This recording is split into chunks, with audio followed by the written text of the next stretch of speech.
Understanding something truly new is one of the most difficult tasks of human knowledge.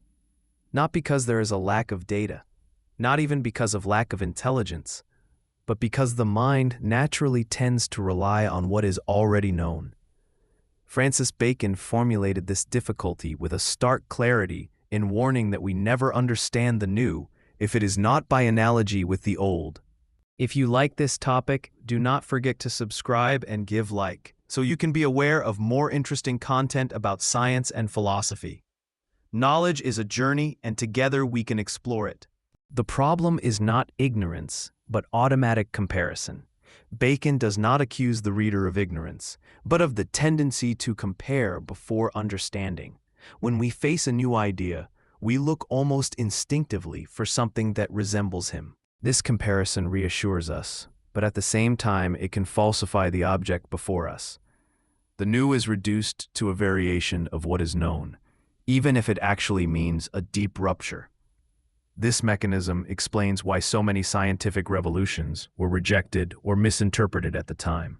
Bacon is aware that the problem is not solved with more rhetorical ingenuity, but with a change in the way of investigating and judging. His warning also has a strategic function. Before presenting his experience-based induction proposal, he needs to disable the automatic reaction of the reader.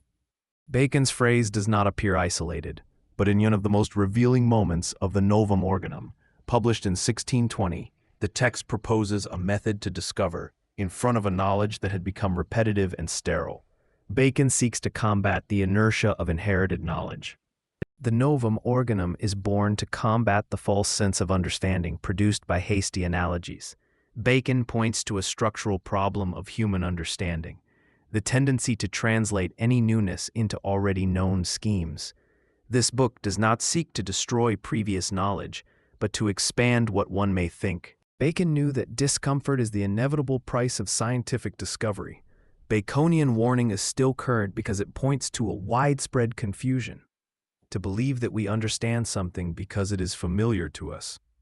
The analogy produces familiarity, but does not guarantee understanding. Thinking without destroying the above is key. Bacon does not propose to erase the old, but to prevent it from becoming a deforming filter.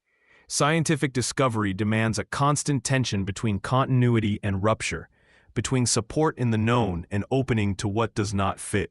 That is why your observation continues to work as a useful warning.